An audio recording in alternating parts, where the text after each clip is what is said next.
Pedreguer, Marina Alta, un poble que s'ha convertit en notícia per quelcom que no hauria de ser-ho. Un mural en té la culpa, un mural que compta amb la benedicció del ple de l'Ajuntament, però que no agrada a l'alcalde del PP i en minoria, per cert. Fa 4 anys que Maulets i Endavant lliuren una batalla contra l'aparell institucional que domina el Partit Popular. Fa 4 anys que el consistori aprova que es pintés un mural, però al senyor alcalde, el popular Andrés Ferrer, no li agrada la democràcia quan diu allò que no vol sentir. I l'última que n'ha fet per intentar aturar este mural ha sigut denunciar-ho i portar-ho fins a l'Audiència Nacional Espanyola.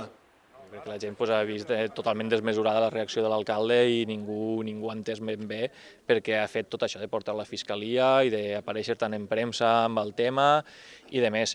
I el que sembla és que per les seues declaracions que ha anat fent durant la setmana el que volia era donar por a la gent per a que no vinguera i no es fera. Diu l'alcalde que el mural projecta una imatge negativa del poble i que transmet un missatge d'antimonàrquics que no és real. La realitat, però, és que tan sols ell és el responsable de la repercussió mediàtica d'un acte que segurament hauria passat desapercebut per a la majoria.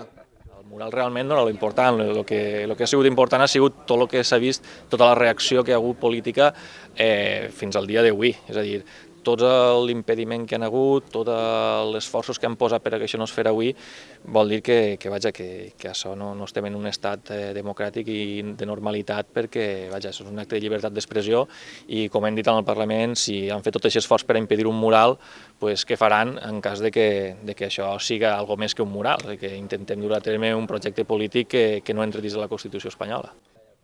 Al final el mural ja és una realitat. Durant tot el matí de dissabte i bona part de la vesprada, els membres de Maulets i Endavant de la Marina han pintat el rei Joan Carles i el seu avi, Felip V, cap per avall amb el lema 300 anys d'ocupació, 300 anys de resistència. Es tracta de commemorar la batalla d'Almansa, perduda fa 304 anys ja, i reivindicar que encara no ens hem refet d'aquella derrota que ens deixà sense drets ni llibertats. Els parlaments se n'ha parlat.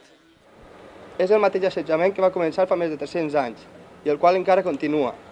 És evident que tot evoluciona i els cànons de Felip V han estat substituïts pels talls de TV3 de Camps, però l'objectiu continua immutable, aniquilar-los com a poble.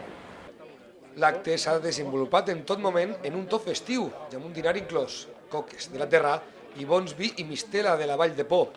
Abans de tot, l'obligada concentració de cada setmana davant l'Ajuntament per a denunciar l'atropellament del govern Camps i l'assetjament a Acció Cultural que ha acabat amb el tancament dels repetidors de TV3 al País Valencià. Pedreguer, doncs, també diu sí a TV3 i reclama que torni a emetre arreu del país.